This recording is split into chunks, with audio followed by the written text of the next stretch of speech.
ठरलं तर मग ही मालिका प्रेक्षकांना खूपच अशा मनोरंजक वळणावर आता येऊन थांबलेली आहे आणि मालिकेत आता एक नवीनच ट्विस्ट आपल्याला पाहायला मिळणार आहे।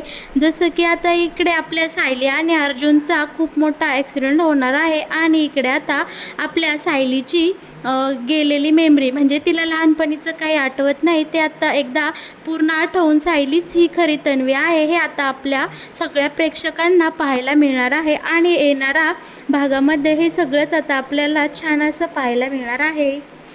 बरं का प्रेक्षकांनो, इकडे आता अर्जुन आपल्या भावाला म्हणजे अश्विनला इकडे समजावून सांगत असतो की तुझ्या बाळाविषयी तुला जो काही निर्णय घ्यायचा आहे त्याचा संपूर्ण निर्णय आता तूच घ्यायचा आहे, यामध्ये मी काहीही बोलणार नाही आणि तू जो काही निर्णय घेशील त्यातला मी पूर्णपणे पाठिंबा देणार आहे। इकडे अश्विनसुद्धा बोलतो की हो दादा, मला खरंच हे बाळ नको आहे आणि मी हे बाळ अजिबात स्वीकारणार नाही आहे। इकडे अर्जुन ठीक आहे बोलतो आणि म्हणतो जे काही असेल ते तुझ्या मनावर आता इथून पुढे। आणि इकडे प्रिया मात्र खूपच धडपड करत असते की इकडे आता सुभेदारांना तिला बाळ होणार आहे ही गोष्ट लवकरात लवकर पोचली पाहिजे आणि ती त्यासाठी पत्रसुद्धा पाठवते, पण ते पत्र इकडे अश्विनच्या हाती लागतं आणि अश्विन ते पत्र नाहीसं करतं।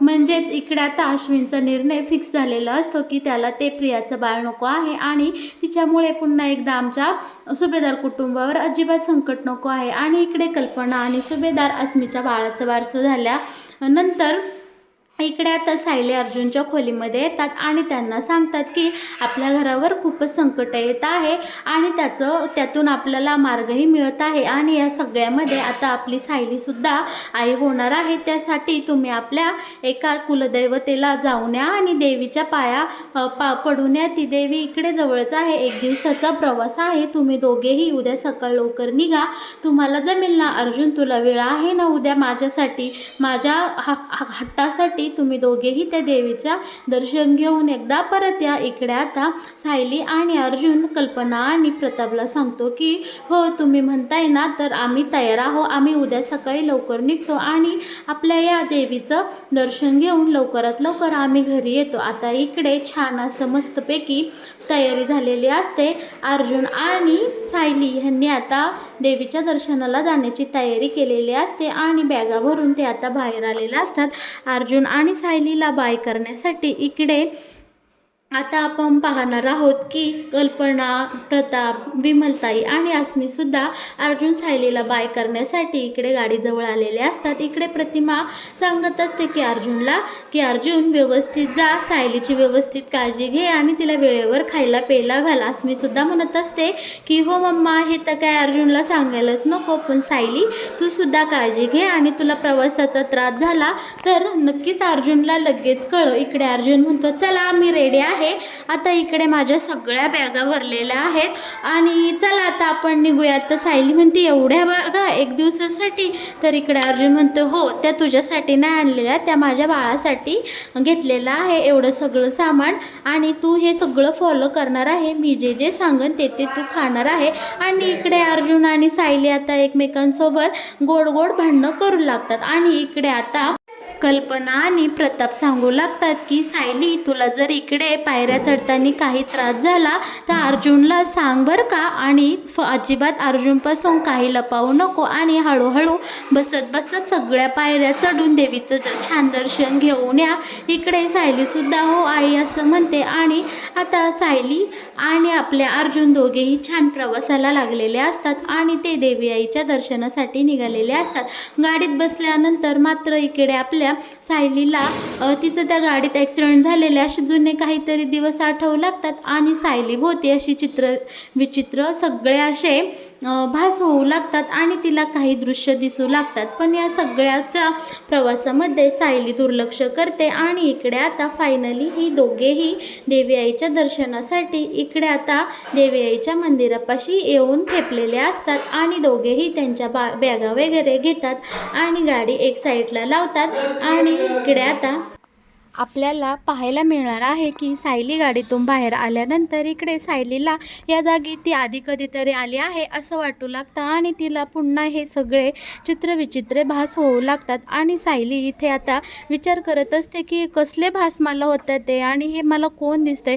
पुन्हा एकदा लहान तन्वी इथे सायलीला आता दिसू लागलेले असते आणि सायली विचारत करत असते, पण सायली तिच्या लहानपणीच्या आठवणीत इतकी रम्यमय होते की ती आता इथे सांगून लागते, अर्जुनला सांगू लागते की इथे एक लहान म्हातारी बाई आणि तिची एक मुलगी इथे नेहमी बसायच्या आणि ती छान अशी पेरूला मीठ मसाला लावून पेरू विकायची आणि मी आणि आई बाबा आम्ही नेहमी तिच्याकडनं पेरू विकत घ्यायचं आणि मी खूपच हट्ट करायची की मला हा पेरू हवा आहे. आणि अशी जे काही पूर्वी घडून गेलेलं आहे ते सगळं सायली इथे आता अर्जुनला सांगून टाकते. तेव्हा अर्जुनही चकित होतं आणि अर्जुन बोलतो की सायली, तू याआधी इथे कधी आली आहे का? तुला काय माहिती का या जागेविषयी?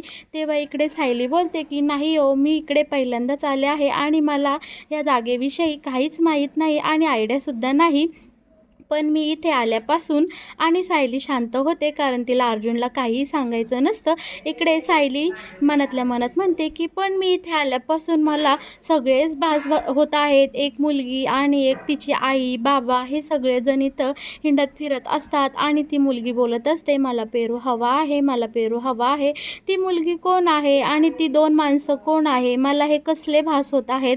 आणि या सगळ्याने आता सायली खूपच विचारचक्रात अडकते आणि सायलीला पुन्हा असं गरगरू लागतं आणि सायलीचं डोकं दुखू लागतं की मलाच का हे भास होतात. या सगळ्या विचाराने आता सायली एकदम मनाने थकून गेलेली असते आणि खरंच इकडे आता सायलीला जे काही आठवत असतं ते एकदम खरंखुरंच असतं.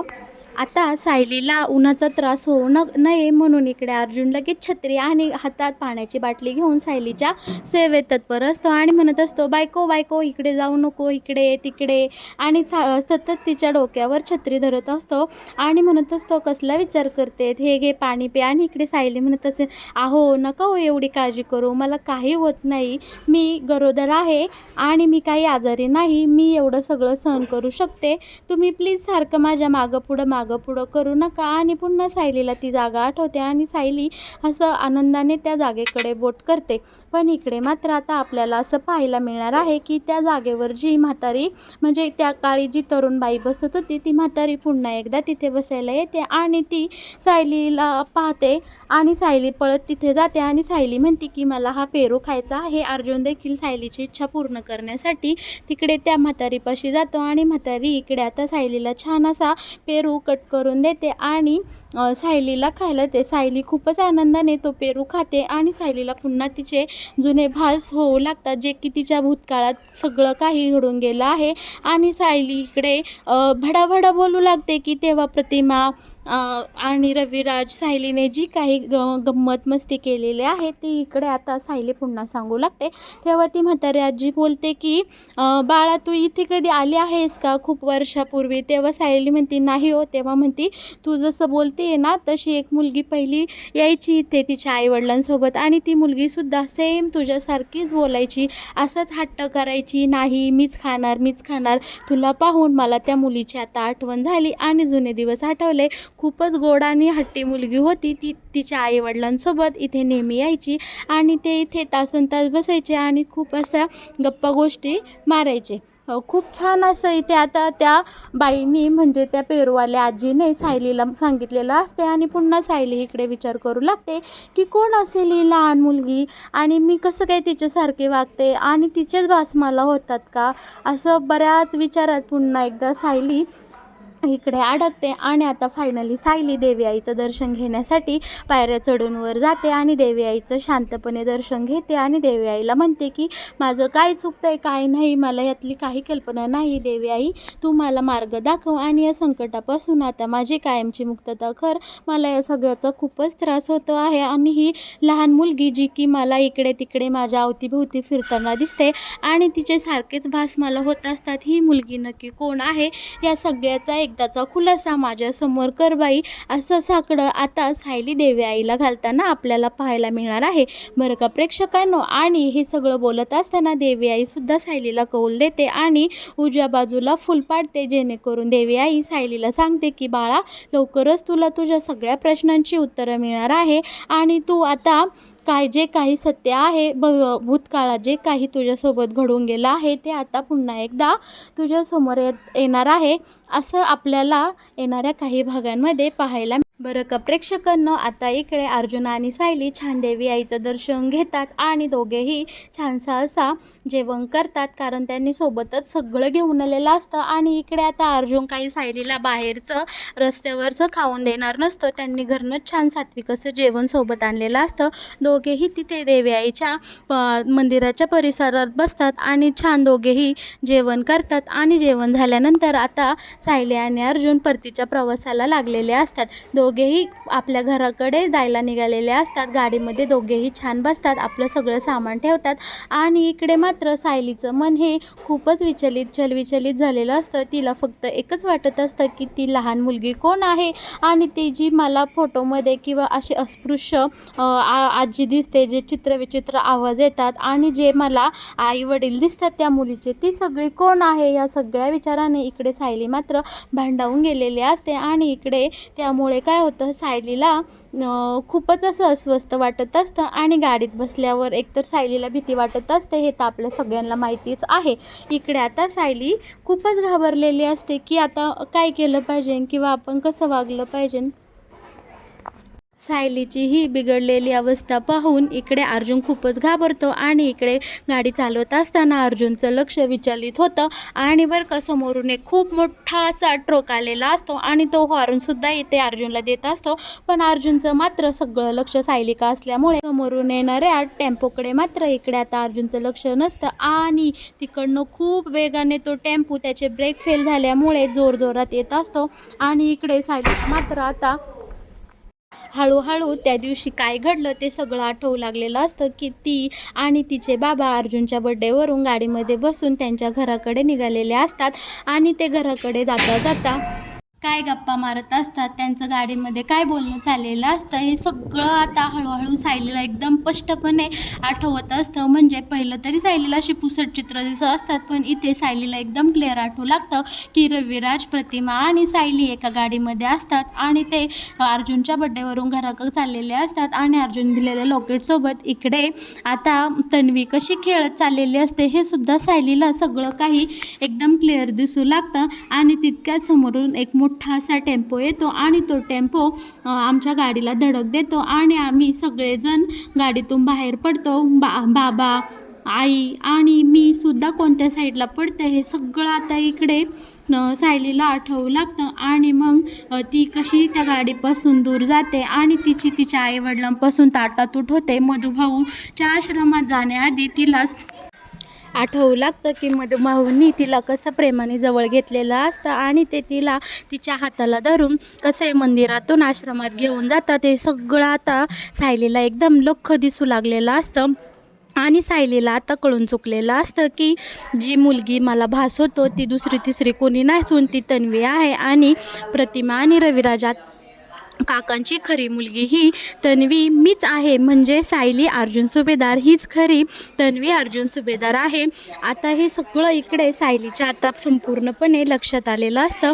आणि सायली इकडे आता अर्जुनला सांगणार तोच तिकडून आलेला तो टेम्पो जोरात अर्जुन आणि सायलीच्या गाडीला येऊन धडकतो आणि त्यांच्या गाडीचा ॲक्सिडेंट होतो. इकडे आता सायलीच्या आणि अर्जुनच्या गाडीचा ॲक्सिडेंट झाल्यामुळे इकडे दोघेही बेशुद्ध झालेले असतात. ते दोघेही शुद्धीवर नसतात. सायली एक साईडला पडलेले असते तर अर्जुन दुसऱ्या साईडला पडलेले असते. तिथूनच जाणारे काही लोक अर्जुन आणि सायलीला दवाखान्यामध्ये नेऊन हॉस्पिटलमध्ये ॲडमिट करतात आणि अर्जुनचा फोन करून घरी कल्पना प्रतापला घडला सारा प्रकार फोनवर सांगतात आणि तुमचा जे कोणी नातेवाईक आहे त्यांना आम्ही ह्या हॉस्पिटलमध्ये ॲडमिट केलं आहे. ही सगळी बातमी आता सुभेदारांच्या घरी कळलेली असते आणि इकडे सुभेदारांच्या घरात एक दुःखाचं सावट आलेलं असतं. इकडे कल्पना खूपच रडू लागते आणि कल्पनाला फक्त एकच गोष्ट आठवत असते की माझी सायली गरोदर आहे आणि तिच्या पोटामध्ये एक छोटासा नवा जीव वाढत आहे. आणि या भीतीने कल्पना तर चक्कर येऊनच पडते आणि प्रताप कल्पनाला इकडे सावरायला जातो आणि म्हणतो, हे काय होऊन बसलं, आपण चांगल्या मनाने देवी आईच्या दर्शनाला मुलांना पाठवलं आणि असं का रे घडलं देवी आई, आमचं काय चुकलं की तू एवढी मोठी शिक्षा आमच्या लेकरांना दिली. आणि मग इकडे आता प्रताप अश्विनला आणि तिकडे प्रतिमा आणि रविराजला फोन करून सांगतो की इकडे सायली आणि अर्जुन देवी आईच्या दर्शनासाठी गेले होते आणि त्यांचा तिथेच ॲक्सिडेंट झाला आणि आता आम्हाला फोन आला. हे सगळं ऐकून तर माझ्या पायाखालची जमीन हादरली आहे आणि मला काय करावं हे काही सुचत नाही. रविराज, तू आत्ताच्या आत्ता इकडे सुभेदारांच्या घरी निघून ये, आपण दोघे हॉस्पिटलला जाऊया. आणि इकडे लगेच प्रतिमा आणि रविराज सुभेदारांच्या घरी जायला निघालेले असतात आणि त्या दोघंही खूप घाबरलेले असतात कारण सायलीला ते एकदम पोटच्या मुलीसारखा जीव लावत असतात. सगळेजण सुभेदारांच्या घरात येतात आणि इकडे सगळेजण आता हॉस्पिटलला जायला निघतात. अश्विन मात्र डॉक्टर असल्यामुळे पहिलंच हॉस्पिटलमध्ये पोचलेला असतो. आता सायली शुद्धीवर आल्यावर काय होईल प्रेक्षकांनो, तुम्हाला काय वाटतंय? सायलीला सगळं आठवलेलं आहे. मग सायली आता डोळे उघडल्यानंतर प्रतिमा आणि रविराजला सगळं काही सत्य सांगून टाकेल का की मीच तुमची खरी तन्वी आहे आणि हो सायलीचं बाळ या ॲक्सिडेंटमुळे व्यवस्थित असेल का, सायलीच्या बाळाला काही इजा झालेली नसेल ना? तुम्हाला काय वाटते प्रेक्षकांनो, काय घडेल पुढे आणि तुमचं या येणाऱ्या नवीन ट्विस्टवर काय मत आहे हे तुम्ही मला कमेंट बॉक्सद्वारे कळवायला अजिबात विसरू नका. आणि हो, आपल्या चॅनलला सबस्क्राईब करायला सुद्धा तुम्ही अजिबातच विसरू नका.